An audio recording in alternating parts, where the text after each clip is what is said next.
दोस्तों नमस्कार, मैं हूं विनीता यादव और बिहार में बहुत बड़ा खेल हो गया। बिहार में खिचड़ी कुछ और पक रही थी, फिर कुछ और हो गया और अब जो होने जा रहा है वो कुछ और ही है। ये तस्वीर लगातार बिहार में बदल रही है।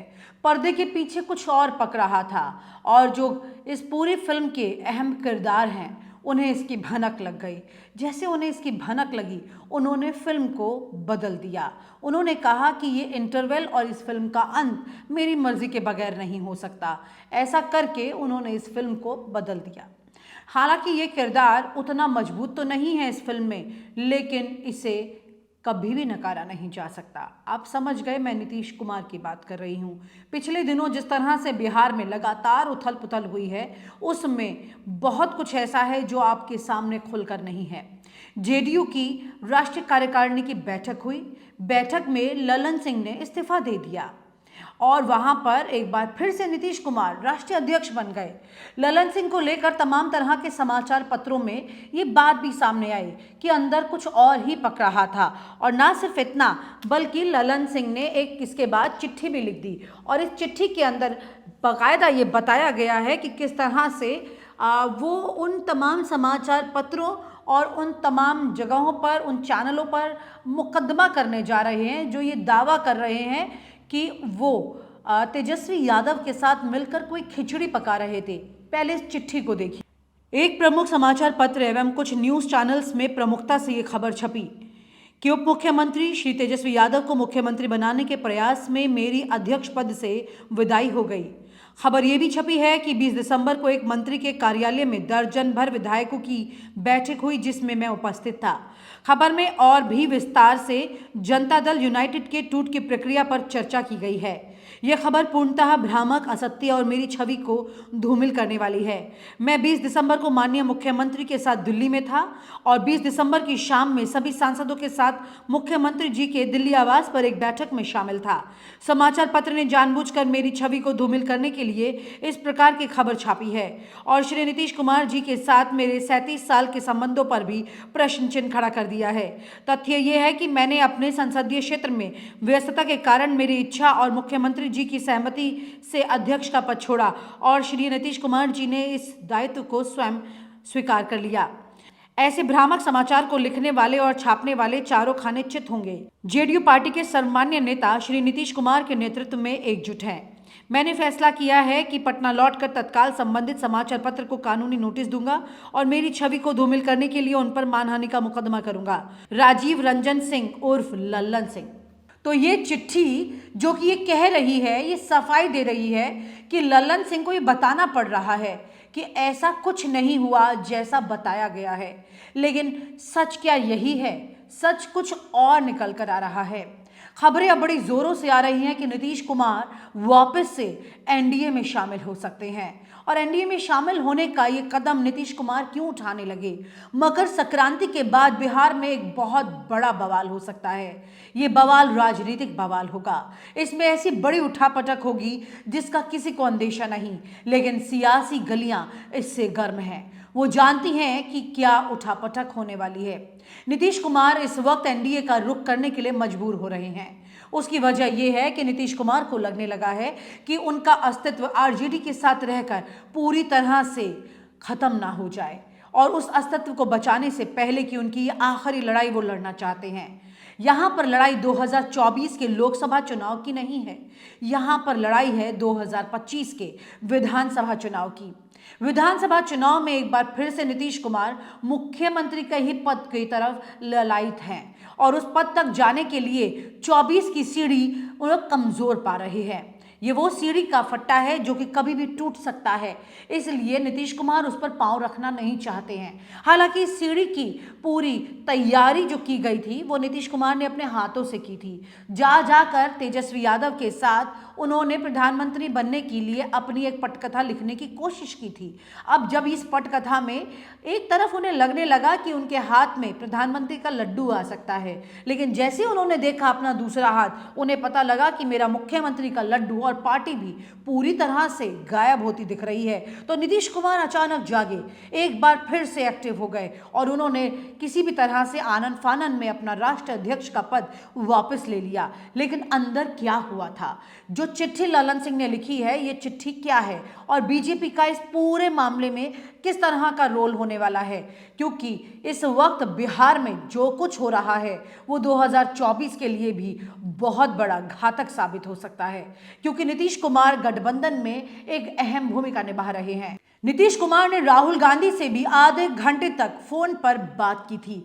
राहुल गांधी ने नीतीश कुमार को काफी समझाने की कोशिश की है, लेकिन अब की बार पाला बदलना नीतीश के लिए उतना आसान भी नहीं होने वाला, क्योंकि नीतीश कुमार को ना सिर्फ लालू परिवार को जवाब देना है, आरजेडी को जवाब देना है या उस मैंडेट को जवाब देना है जिसे अक्सर वो नजरअंदाज कर भी देते हैं, बल्कि यहाँ उन्हें इस बार तमाम उन पार्टियों को जवाब देना है जो कि गठबंधन का हिस्सा हैं।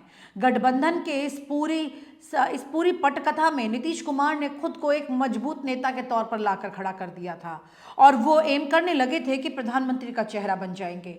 लेकिन 2024 के इन तमाम दावों को लेकर विपक्ष के अंदर इतनी खटाई पड़ती रहती है कि वो ये समझ रहा है कि इस वक्त अपना अपना घर बचा ले वही बहुत है। इसीलिए उन्होंने अपना घर यानी अपना राज्य में मुख्यमंत्री का पद बचाए रखने के लिए जो रणनीति चली है उसे समझने की जरूरत है।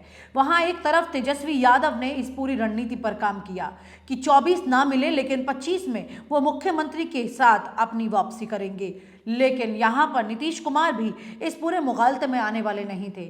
ललन सिंह ने जो सपना उनको दिखाया या आरजेडी ने जो उन्हें समझाया और उनके लिए आगे जाके दावा रखा कि प्रधानमंत्री का चेहरा उन्हें होना चाहिए, लेकिन नीतीश कुमार इस पूरे मामले में पीछे नहीं हटे। उन्होंने ये समझ लिया कि सपना और हकीकत का फर्क क्या होता है। समझे भी क्यों ना, नीतीश कुमार वो नेता हैं जो हमेशा मलाई खाते हैं और इस बार की मलाई भी उनके हाथ से कैसे छूट जाती, चाहे उस मलाई के अंदर थोड़ी चीनी मिला दी गई थी, लेकिन वही उन्हें पसंद नहीं आई।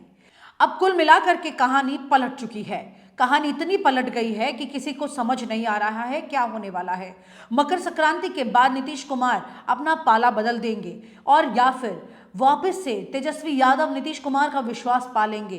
क्या पका था इन दोनों के बीच में जब ललन सिंह, तेजस्वी यादव और तीसरा वो कौन था जो कि नीतीश का पार्टी का सुपड़ा साफ करने की तैयारी कर रहा था, और क्या ये थ्योरी सही है? इस पर बात करते हैं हमारे बिहार के संवाददाता रोहित यादव से और समझेंगे कि अंदर खाने क्या क्या कुछ हुआ है। रोहित, ये बताइए, आप बिहार में तमाम इन नेताओं पर नजर रखे हुए, नीतीश कुमार क्या कर रहे हैं इस वक्त? तेजस्वी और ललन के बीच में कोई मुलाकात हुई या नहीं हुई? हालांकि आधिकारिक तौर पर कहीं भी इस तरह की गतिविधियों का कोई सबूत नहीं है, लेकिन राजनीतिक सियासी गलियारों में चर्चा खूब जोरों से है कि जो कुछ दिखाई दे रहा है, ललन सिंह का पद से हटना, नीतीश कुमार का वापस अपना पद ले लेना, ये यूं ही नहीं घट रहा है। इसके पीछे कहानी हुई है। क्या कहानी है, इसके पीछे क्या हुआ है, क्या जानकारी आपके पास है? देखिए, सीधे तौर पे मैम, बिहार की राजनीति देश की राजनीति की दशा और दिशा तय करती है और जिस प्रकार से देश के माहिर खिलाड़ी नीतीश कुमार को माना जाता है, नीतीश आंकड़ों की बाजीगरी में बिहार विधानसभा का जब चुनाव होता है, भले ही कम हो लेकिन सत्ता उनके पास ही रहती है। और जिस प्रकार से आपको याद होगा कि 2017 में जिस प्रकार से नीतीश कुमार ने गठबंधन तोड़ने का काम किया था, 2015 में विधानसभा का चुनाव महागठबंधन के साथ चुनाव लड़ने का काम किया था, लेकिन जिस प्रकार से तेजस्वी यादव पर जो नौकरी के बदले जमीन देने का आरोप लगा था और उसके बाद महागठबंधन से नाता तोड़ के नीतीश कुमार बीजेपी में गए थे और उसके बाद 2020 का बिहार विधानसभा चुनाव भी जो नीतीश कुमार है उन्होंने सीधे तौर पे बीजेपी के साथ लड़ने का काम किया। भले ही इसमें 45 सीटों पर ही नीतीश कुमार सिमट गए हों, लेकिन मुख्यमंत्री उन्हें ही बनाया गया था। लेकिन उस समय के वर्तमान जब राष्ट्रीय अध्यक्ष जो आरसीपी सिंह हुआ करते थे और आरसीपी सिंह पर यह पूरा आरोप लगा था कि वो बीजेपी के साथ में होकर कहीं ना कहीं नीतीश कुमार को डैमेज करना चाहते हैं, और इस आरोप के बाद आरसीपी सिंह से राष्ट्रीय अध्यक्ष की कुर्सी नीतीश कुमार ने ले ली थी और उसके बाद पिछले 1 सालों से महागठबंधन की सरकार है और बिहार की बागडोर नीतीश कुमार, तेजस्वी यादव के हाथों में है। लेकिन सबसे बड़े अगर विडंबनाओं की बात कर ली जाए तो बिहार में जिस प्रकार से एक बार फिर से लालू यादव और नीतीश कुमार बड़े भाई और छोटे भाई की भूमिका में रोहित सरकार चल हुआ रही क्या, थी, ये बड़े भाई और लेकिन छोटे भाई के बीच में ऐसा क्या हो गया अचानक? देखिए इसको लेके लालू यादव अपने राजनीति के माहिर खिलाड़ी और लालू यादव अपने राजद की बागडोर तेजस्वी यादव के हाथों में दिया है। और पूरे राजद की बात कर ली जाए तो राजद में राष्ट्रीय अध्यक्ष लालू यादव, राबड़ी देवी, मीसा भारती, तेज प्रताप यादव, तेजस्वी, ये 5 नेता हैं जो पांचों अलग दिशा में चलते हैं। लेकिन अगर पूरे तरह से संगठन चलाने की बारी आए तो कहीं ना कहीं तेजस्वी यादव के हाथों में। और जिस प्रकार से लालू यादव बेल के बाद किडनी ट्रांसप्लांट कराने के बाद जब बिहार आए तो उन्होंने ये समझ रखा था कि कहीं ना कहीं अगर मेरे जीते जिंदगी में अगर कुर्सी चाहिए तो तेजस्वी यादव को देना पड़ेगा, क्योंकि जिस प्रकार से बीजेपी लगातार जो ईडी हो, सीबीआई हो, लालू यादव के पीछे लगाकर लगातार कहीं ना कहीं डैमेज करने की कोशिश की जा रही है। और जिस प्रकार से लगातार ईडी का बुलावा भी तेजस्वी यादव की तरफ से आ रहा है, भले ही खुले मन से नीतीश कुमार कई बार कहे हो कि 2025 में हमारा उत्तराधिकारी तेजस्वी यादव रहेगा, लेकिन इस पूरे कहीं ना कहीं चक्रव्यूह को लेके लालू यादव ने सोचा कि 25 में जो खेल कहीं ना कहीं बिगड़ सकता है, नीतीश कुमार कभी भी बीजेपी के पाले में जा सकते हैं। उन्होंने सबसे बड़ा चक्रव्यूह जो है वो रचने का काम किया। और उसके बाद ललन सिंह के साथ लालू यादव की करीबी जो है, मतलब काफी दोनों का प्यार पनपा। और उसके बाद कहीं ना कहीं ललन सिंह के साथ जो अभी अभी का बयान है कि जिस प्रकार से पूर्व मुख्यमंत्री जीतन राम मांझी ने प्रेस कॉन्फ्रेंस करके एक बयान दिया और सीधे तौर पे कहा है कि ललन सिंह विजेंद्र यादव जो ऊर्जा मंत्री है उनके आवास पे ये बैठक हुई थी। और कहीं ना कहीं जो नीतीश कुमार को डैमेज करने की प्लानिंग की जा रही थी। और जेडीयू जो है वो 2 गुटों में बढ़ चुकी है। नीतीश कुमार के साथ श्रवण कुमार है, मंत्री है, संसदीय कार्य मंत्री, वही उनके साथ संजय झा है, जल संसाधन मंत्री। और तीसरी की बात कर ली जाए तो विजय चौधरी जो बिहार के शिक्षा मंत्री है, एक गुट ये, और ललन सिंह का दूसरा गुट जो विजेंद्र यादव के घर पे बैठक हुई थी और जिसमें दर्जन भर से अधिक विधायक जो हैं वो इस बैठक में शामिल हुए थे। और सीधे तौर पे कहा गया था कि आप तेजस्वी यादव को समर्थन दीजिए, बाकी राष्ट्रीय अध्यक्ष मैं हूं, इसकी शिकायत नहीं की जाएगी। और अगर बिहार विधानसभा के अध्यक्ष अवध बिहारी चौधरी अगर कार्रवाई करते हैं तो कहीं ना कहीं लालू यादव के साथ भी अवध बिहारी चौधरी की बैठक हुई थी। और इस पूरे प्लानिंग रणनीति की सूचना नीतीश कुमार को मिल जाती है। और उसके बाद राष्ट्रीय कार्यकारिणी की बैठक और राष्ट्रीय परिषद की बैठक की तिथि निर्धारित की जाती है 29 तारीख को। और उसके बाद रणनीति जो लालू यादव की रणनीति और ललन सिंह की रणनीति थी उसका खुलासा कहीं ना कहीं नीतीश कुमार करते। और नीतीश कुमार सीधे तौर पे जो अंदर के राजनीति गलियारों से जो बातचीत आई है कि सीधे तौर पे कहा गया कि अगर आप इस्तीफा नहीं देते हैं तो आप पे कार्रवाई की जाएगी। तो कहीं ना कहीं ललन सिंह ने जो एक औपचारिक तरीका होता है जो राष्ट्रीय कार्यकारिणी की बैठक होती है उसमें कहीं ना कहीं इस्तीफा, चिट्ठी आपने भेजी उसमें तो लिखा हुआ है सारा ललन सिंह ने कि मैं तो मुख्यमंत्री के साथ था, मैं तो था ही नहीं तेजस्वी यादव के साथ उस वक्त में जब चर्चा की जा रही है मीटिंग की, और वो तो नोटिस भेजने को तैयार है। मैडम ये राजनीति में होती है कि जब चीजों का खुलासा होता है तो कहीं ना कहीं नोटिस के द्वारा चीजों को डराया जाता है, धमकाया जाता है। लेकिन ये बात लालू यादव लगातार नीतीश कुमार को बरगलाने का काम कह रहे थे। सीधे तौर पे कह रहे थे कि आप पीएम के चेहरे होंगे, आपको संयोजक बनाया जाएगा। और इसके पीछे लालू की कहीं ना कहीं मंशा थी कि नीतीश को फ्रंट पे रख के 2024 की जो बिसात बिछाई जाएगी और उसके बाद कहीं ना कहीं नीतीश कुमार को तैयार हो रहे थे इस बात को लेके, क्या वो सपने देखने लगे थे प्रधानमंत्री बनने के? देखिए सीधे तौर पे मैडम आप जानती है कि बिहार की राजनीति, आपको जेपी आंदोलन याद होगा कि बिहार से कहीं ना कहीं अगर कोई आंदोलन होता है तो कहीं ना कहीं सत्ता जो है वो परिवर्तन हो जाती है। और नीतीश कुमार और लालू यादव राजनीति के एक ऐसे बल्लेबाज है जो हर एक बॉल को बाउंड्री पार कराना बखूबी जानते हैं। आपको याद होगा कि 90 के दशक में लालू यादव का कब्जा हुआ करता था और इसी जंगल राज का हवाला देके नीतीश कुमार कुर्सी तक भी पहुंचे और लगातार 18 सालों से विराजमान भी है। नीतीश कुमार कभी बीजेपी के साथ, कभी आरजेडी के साथ। और नीतीश कुमार के चेहरे के आगे कहीं ना कहीं जो चेहरा, जो लेवल टिकने वाली बात है वो सिर्फ तेजस्वी यादव का कहीं ना कहीं है।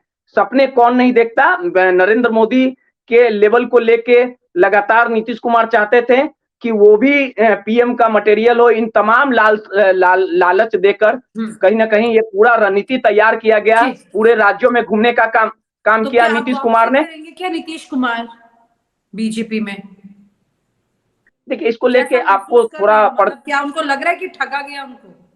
अक्सर वो पाला बदलते थे, आज उनके साथ रह के किसी ने पाला बदल लिया। आप क्या है उनकी प्रतिक्रिया? खुल की तो नहीं आ रही है सामने।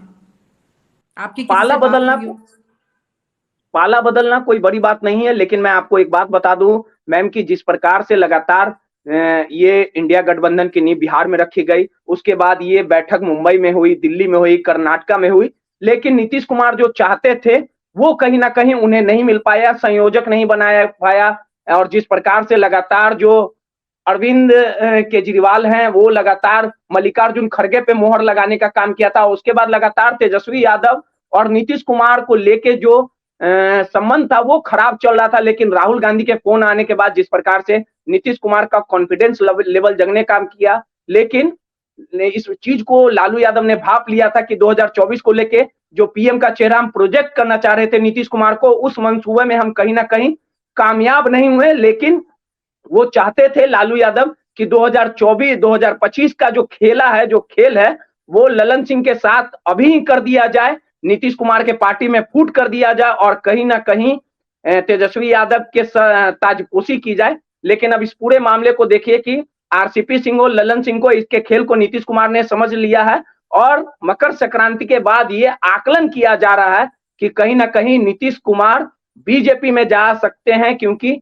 नीतीश कुमार कब किधर चले जाएंगे ये पता नहीं। आपको एक बात याद भी होगा कि जब ललन सिंह और नीतीश कुमार में 36 का आंकड़ा हुआ था तो ललन सिंह ने खुले मन से कहा था कि नीतीश कुमार के पेट में भी दांत है। और आप समझ सकते हैं कि नीतीश कुमार के शालीनता और गंभीरता वाले नेता नीतीश कुमार कब क्या करेंगे ये भाप पाना अच्छे राजनीति विश्लेषक जो है। तो क्या बिहार में ऐसी पटकथा तैयार हो रही थी, ऐसी बिसात बिछाई जा रही थी जिस तरह से महाराष्ट्र में हुआ था कि रातों रात सरकार गिरा करके अपनी सरकार बनाने की तैयारी, इस तरह का कुछ तैयारी हो रही थी क्या?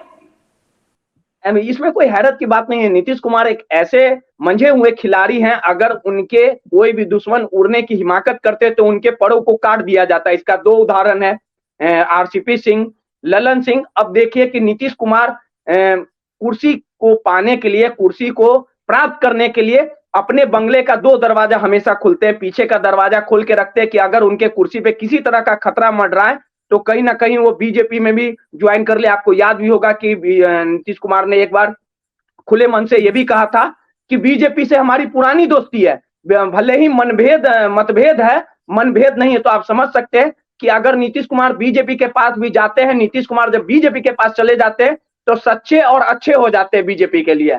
और अगर वो आरजेडी में आ जाते हैं तो तेजस्वी यादव भी इस बात को स्वीकार लेते हैं कि हमारे तो चाचा हैं, चाचा भतीजा मिल के सरकार चलाएगा। तो कुछ इसी तरह की वस्तु स्थिति बिहार में भी देखने को मिल रही है। और जिस प्रकार से आप समझिए कि ललन सिंह को कुर्सी पे बैठाए हुए 1 साल से 1.5 साल 2 साल हुआ है, और जिस सम्मान और जिस कहीं ना कहीं स्थितियों के साथ ललन सिंह को राष्ट्रीय अध्यक्ष बनाया गया था, पटना होने से पहले उन्हें हटा दिया गया है ना?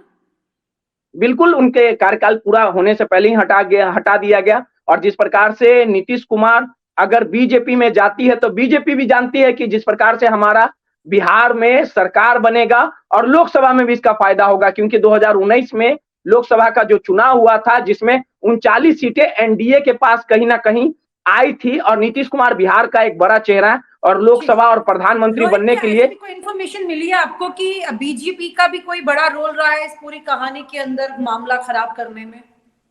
फिर से एक बार सवाल दोहराएं मैम, फिर से एक बार सवाल दोहराएं मैम।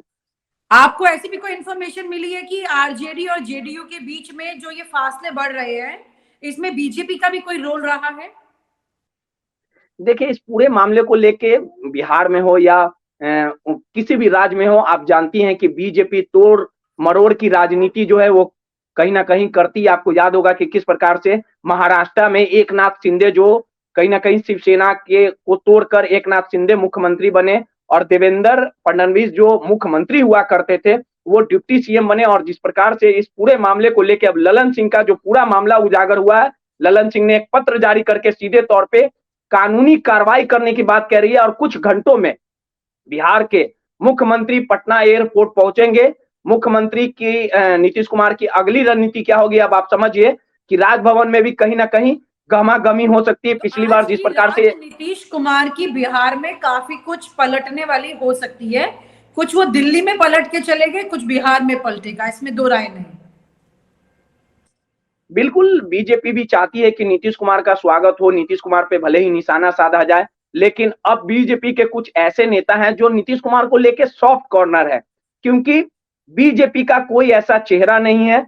कई चेहरों पे इस्तेमाल किया गया, ट्राई किया गया, नित्यानंद राय हो, भूपेंद्र यादव हो, ये तमाम बड़े ऐसे नेता हैं जो बीजेपी ने लालू यादव के वोट बैंक तोड़ने की भले ही कोशिश की, लेकिन आज भी लालू यादव का M22 समीकरण जो है वो लगातार कहीं ना कहीं कायम है। और जिस प्रकार से आपको याद होगा कि आनंद मोहन जो समस्तीपुर के जी कृष्णैया के डीएम उस समय थे, उनकी हत्या में जेल में बंद था, लेकिन पूरे जेल के मैनुअल नियमावली का परिवर्तन करके उन्हें बाहर निकालने का काम किया। अब मनोज झा को लेके, जो ठाकुरों की कविता को लेके सदन में जो उन्होंने कविता पढ़ी थी, उसको लेके आरजेडी में लालू यादव और आनंद मोहन में जो 36 का आंकड़ा चला था, लेकिन अब आनंद मोहन और नीतीश कुमार में जो स्थितियां हैं वो काफी, रिश्ते जो हैं वो काफी मधुर हो गए।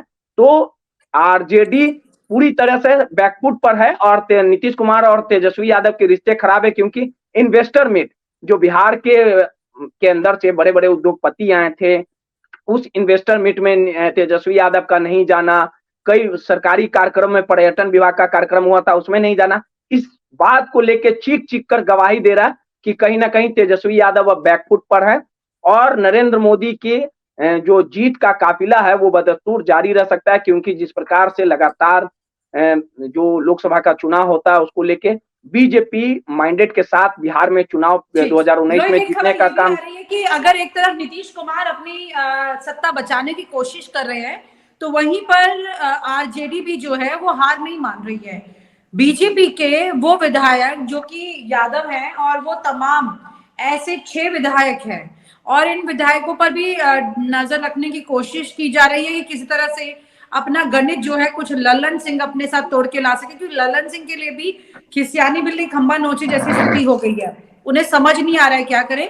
एक तरफ नीतीश को खुश भी कर रहे हैं और दूसरी तरफ अंदर खाने, क्या अभी भी ऐसी कोई खबर चल रही है कि आरजेडी लल्लन सिंह के टच में हो या फिर इन तमाम विधायकों के टच में और कोशिश की जा रही हो नीतीश कुमार से अलग हट के अपना गणित मजबूत करने की, क्योंकि इनका गणित मजबूत होना भी मुश्किल दिखता है बावजूद इसके। अगर नीतीश साथ नहीं है तो गणित जिसके साथ होंगे इसका ज्यादा मजबूत रहेगा, ये भी क्लियर है। क्या लग रहा है कुछ हो रहा है अंदर अभी? देखिए मैडम, बिहार की राजनीति में नीतीश कुमार कब क्या करेंगे ये किसी को पता नहीं, लेकिन नीतीश कुमार बिहार की राजनीति में ये जरूर समझ चुके हैं, सचेत हो चुके हैं कि जिस प्रकार से ललन सिंह 37 सालों से उनका पुराना रिश्ता था और ललन सिंह को लेके जो कुर्सी से हटाया गया, ललन सिंह के साथ लालू यादव जो रणनीति बनाने का काम किया था, लालू नीतीश कुमार को सत्ता से बेदखल करने का काम किया, तो जो साम्राज्य था उसको लेके ललन सिंह पर तो कार्रवाई हो गई। अगर वहीं दूसरी ओर अगर लगातार जो अमित शाह हो या बीजेपी के प्रदेश अध्यक्ष हो सम्राट चौधरी हो, जो बड़े बड़े नेता हो, उन्होंने सीधे तौर पे नीतीश कुमार को बीजेपी के अंदर साथ लाने को लेके कई बार बयान दिया है कि अब नीतीश कुमार की नो एंट्री हो चुकी है। और इसको लेके आपको याद होगा कि आरसीपी सिंह बीजेपी के साथ मिलकर नीतीश कुमार को तोड़ना चाहते थे। तो स्थितियां कहीं ना कहीं नीतीश कुमार के लिए आसान नहीं है, क्योंकि सत्ता में बने रहना अगर वो बीजेपी के साथ चाहते हैं तो बीजेपी भी उनके जानी दुश्मनी रह चुके हैं। जदयू को तोड़ना चाहती थी बीजेपी आरसीपी सिंह के भरोसे, तो उस समय कहीं ना कहीं बीजेपी को छोड़कर नीतीश कुमार लालू यादव के पास आए। अब लालू यादव के साथ उनकी सरकार चल रही है, तो कहीं ना कहीं आरजेडी का भी जो चेहरा है, चाल चरित्र चेहरा, ललन सिंह का चाल चरित्र चेहरा अब वो बाहर आ चुका है। और जिस प्रकार से राष्ट्रीय परिषद की बैठक हुई थी जिसमें ये बातें सामने आई थी कि 7 से 8 विधायक इस कहीं ना कहीं बैठक में, नीतीश कुमार के बैठक में, राष्ट्रीय परिषद की बैठक में मौजूद नहीं थे, तो आप समझ लीजिए कि एक तरफ खाई एक तरफ नदी वाला हाल नीतीश कुमार का हो चुका है। उधर तेजस्वी यादव भी लगातार नीतीश कुमार के साथ छल करना चाहते थे, बीजेपी भी आरसीपी के सहारे नीतीश कुमार के साथ छल करना चाहते थे। नीतीश कुमार के पास अपना 45 विधायक है, 16 सांसद है। अब आप समझिए कि कांटो भरा ताज नीतीश कुमार के पास है और चुनाव होने में 25 है। तो नीतीश कुमार का अगला कदम क्या होगा, किनके साथ वो जाएंगे, ये नीतीश कुमार ही बताएंगे। लेकिन अभी नीतीश कुमार की सत्ता की जो कुर्सी है वो खतरे भरी है, और आगे भी जो साथी है वो कहीं ना कहीं दगाबाज है, और बीजेपी भी जो है वो दगाबाज है। इसका शिकार नीतीश कुमार होते होते बचे थे। आरजेडी भी कुछ इसी तरह का चाल सहमत का खेल बरतना चाही थी, लेकिन नीतीश कुमार सचेत हो गए थे। तो सीधे तौर पे कहा जा सकता है कि नीतीश कुमार क्या कदम उठाएंगे ये तो कहना सही नहीं होगा। लेकिन 2020 में भी आपको याद होगा कि भले ही नीतीश कुमार बीजेपी के साथ चुनाव लड़े हों, लेकिन बीजेपी ने नीतीश कुमार को डैमेज करने के लिए चिराग पासवान का सहारा लिया था। चिराग पासवान 100 से अधिक उम्मीदवार बिहार विधानसभा, जहां तक मुझे याद है कि चुनाव अपने उम्मीदवार उतारने का काम किए थे, और जहां जहां नीतीश कुमार ने अपना कैंडिडेट उतारा था वहां वहां चिराग पासवान ने अपना कैंडिडेट और उतार ऐसी के कितनी सीटें वोट को